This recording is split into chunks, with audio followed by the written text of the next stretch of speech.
తెలుగు వారి number 1 choice Telugu matrimony.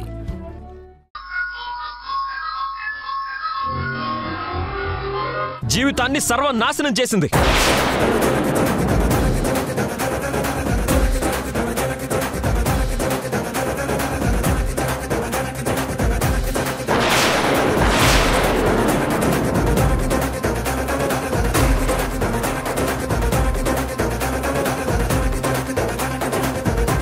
అందుకే సింధు నా భార్యగా ఉండడం ఇష్టం లేక నేను కట్టిన తాళని నా చేత్తోనే తెచ్చేశాను.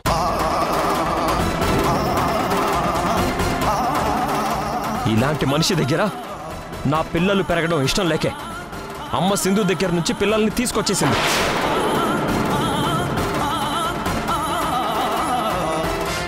అనవసరంగా టీవీకి ఎక్కి కోర్టులో కేసేసి మా పరువు తీసి పిల్లల్ని దక్కించుకుంది.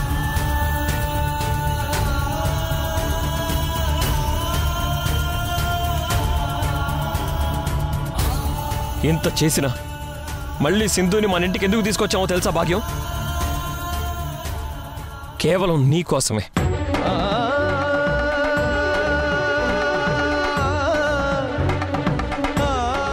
సింధు ఇక్కడికి వచ్చినప్పటి నుంచి ఇంట్లో అందరం భయపడుతూనే ఉన్నాం. ఎవరికి ఇంట్లో మనశ్శాంతి అనేది లేదు.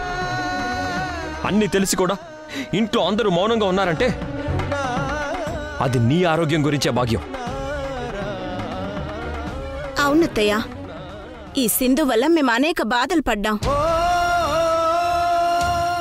ఈ విషయాలన్నీ మీకు తెలిస్తే ఎక్కడ మీ ఆరోగ్యం పాడైపోతుందేమోనని మీకు చెప్పకుండా దాచిపెట్టాం.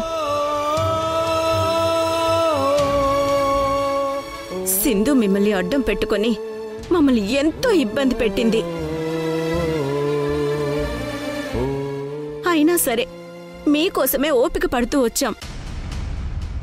ఇప్పుడు అన్ని విషయాలు మీకు తెలిసిపోయాయి కాబట్టి ఇంక సింధుని నేను సహించలేనత్తయ్యా. నా వల్ల కాదసలా.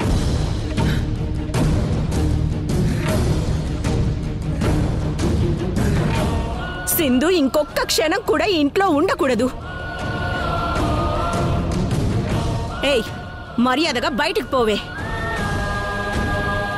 ఏంటి దమయంతి, నువ్వు కూడా ఇలా మాట్లాడతావేంటే? సర్దుకు పోవాల్సింది పోయి సింధుని ఇంట్లో నుంచి బయటికి వెళ్ళిపోమంటావేంటే? సింధు నీ కోడలే. లేదత్తయ్యా.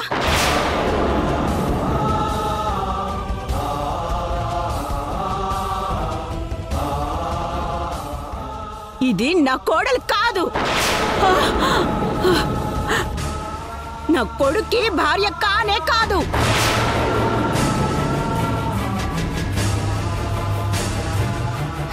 ఏయ్, ఇంకా ఇక్కడ నిలబడ్డావేంటే? వెళతావా లేక మెడ పట్టుకొని బయటకు గెంటేయాలా?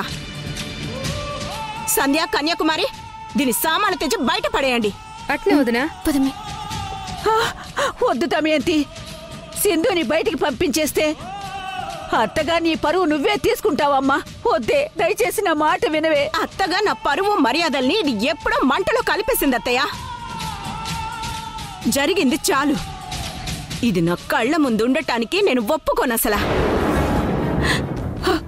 ఒరే చంద్ర, మీ ఆవిడికి నువ్వైనా చెప్పరా? దాము, మా అమ్మ చెప్పినట్టు వినుదాము. ఆవేశంలో నిర్ణయాలు తీసుకోవద్దు. నా మాట విను. చంద్ర, ఇప్పటి వరకు నీ మాట అత్తయ్య మాట వింటూనే వస్తున్నాను. ఇప్పుడు ఎవ్వరు చెప్పినా ఇంక వినేదే లేదసలా. ఇది మన ఇంట్లో ఉండటం నాకే కాదు, నా కొడుకు కూడా ఇష్టం లేదు. దమయంతి, దయచేసి నా మాట విను. నేను చెప్పేది వినవే. దాన్ని బయటికి పంపించద్దే. నా మాట వినవే. ఇంకా చూస్తూ నిలబడ్డావేంటే? నీ లగేజ్ తీసుకొని వెళ్ళు. దమయంతి, దయచేసి నా మాట వినవే. అత్తయ్య ప్లీజ్, ఈ ఒక్క విషయంలో మీరు నాతో వాదించకండి. వెళ్ళమని చెప్తుంటే వెళ్ళండి. నువ్వు చెప్పరా? అయ్యో దాము, దాము. అయ్యో దమయంతి, వద్దే. వెళ్ళవే. అత్తయ్య, మర్యాదగా వెళ్ళు. అది కాదత్తయ్య. ఎవరే నీకు అత్తయ్య? కాదవే.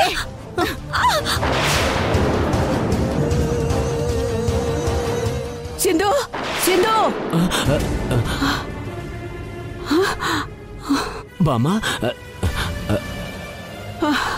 బామ్మా ఏమైంది బామ్మా? ఏదో పీడ కలరా, నువ్వు వెళ్ళి పడుకోరా. మంచినీళ్ళు తీసుకురానా? తీసుకురా. ఇప్పుడే తెస్తా.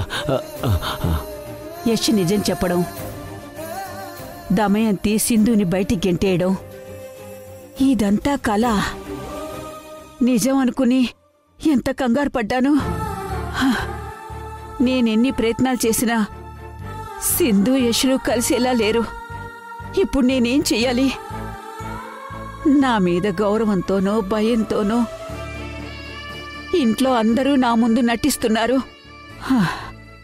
ఈ అవకాశాన్ని అందిపుచ్చుకుని యశుని సింధుని ఒకటి చేద్దామంటే సరైన దారే కనిపించట్లేదు. ఏదో విధంగా వాళ్ళని దగ్గర చెయ్యాలి. నా మనవడు మనవరాలు సంతోషంగా ఉంటేనే నాకు మనశ్శాంతిగా ఉంటుంది. ఏదో ఒకటి చెయ్యాలి. ఏం చెయ్యాలి? ఏం చెయ్యాలి? ఏం చెయ్యాలి భగవంతుడా?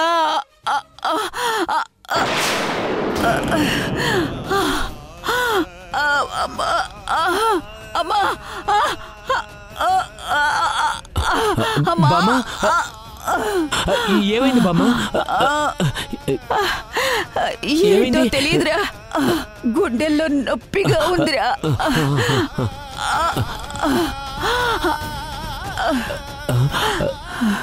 ఊపిరి తీసుకో మెల్లగా. అయ్యో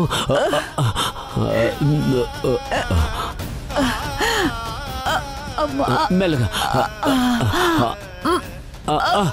మెల్లగా.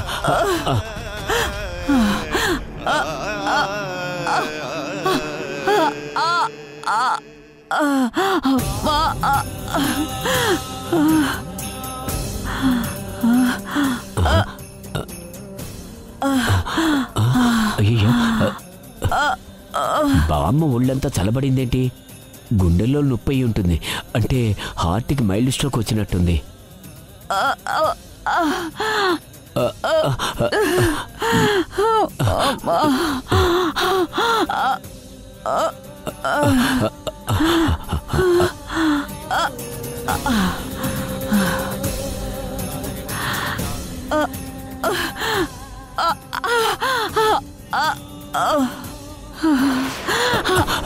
బామ్మ ఈ టాబ్లెట్ 4 కింద పెట్టుకో. దించు దించు.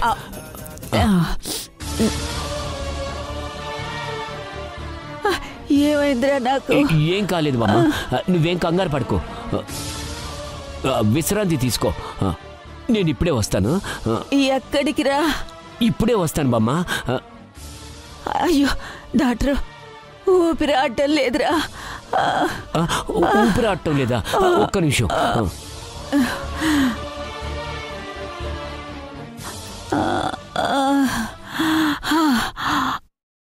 బామ్మ ఊపిరి తీసుకో, రెస్ట్ తీసుకో. నేను ఇప్పుడే వస్తాను. తొందరగా రా. అమ్మా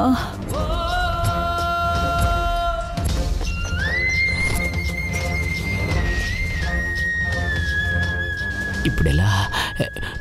డోర్ కొడితే ఆ సౌండ్కి యష్ కూడా లేస్తాడేమో. ఇప్పుడెలా?